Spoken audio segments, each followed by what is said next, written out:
Mike, did I lay that on too thick? Yeah, I think it went a little deep. Sorry. Sometimes that happens. I get stuck in the rabbit hole. But I think we're on our way out. So let's get into this second tenet. Keeping tenet 1 in mind, let's think a little bit about how these emotional intelligence ideas will help us in practicing how to deliver the purpose of our conversation and script. Regardless of the conversation medium, on the phone or face-to-face, emotional attunement is essential in helping us with the primal subconscious part of the conversation. Before our brain starts processing and making decisions as we begin a conversation, we begin to establish the tone of the dialogue, the direction in which the words will follow, if you will. What I propose then, and what I've found work in my experience, is that your ability to correctly attune to someone else's personality has a significant influence on the result of the conversation. The more we practice and better our ability to identify the emotions and the energy of others, the faster we'll be able to read and respond to those people as well. Ultimately, this betters our chance of getting to the desired result of a conversation.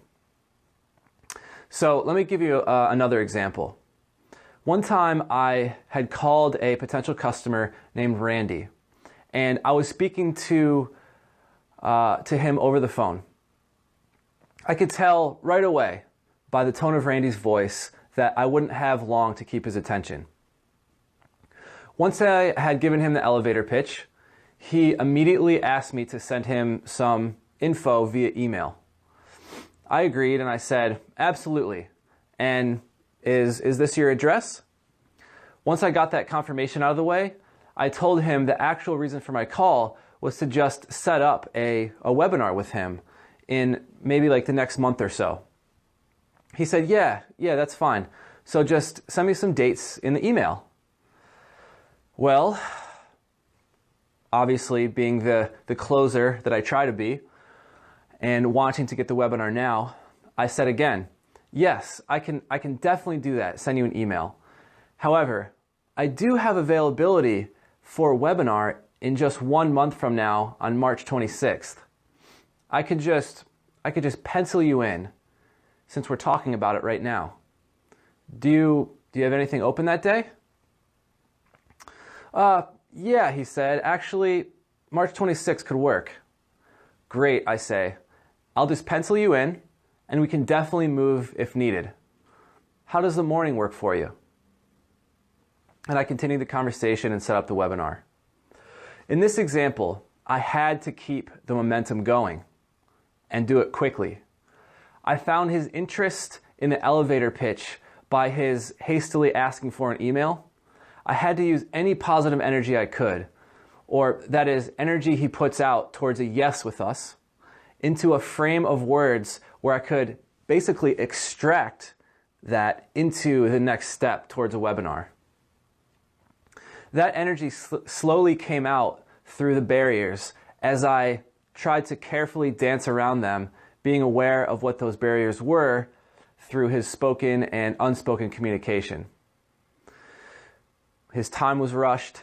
He possibly wanted to look over the literature first, whatever it might be.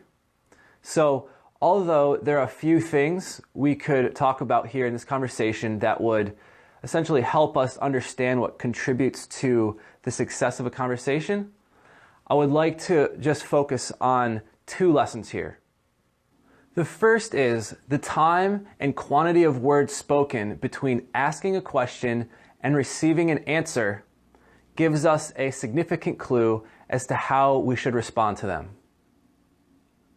The second is to diffuse the send me information objection by agreeing with that request or those requests first. Why? This will diffuse their immediate emotion to feel as though I am trying to impose my will on them. a perceived sale on the phone, a webinar today, or countless other fears in the potential customer's mind. This is a great example of how the scale concept discussed earlier, and also an example we'll look more practically into once we get into the scripts. In the end, this learning to adapt your conversation does not happen overnight. Trust me, it takes time and takes several attempts before you can match their personality needs through correct word choices consistently through an entire conversation. The scripts and role play later will set the stage in a very practical way for you. Following this path, you will have a strong foundation for great conversations as you encounter the infinite types of personalities out there.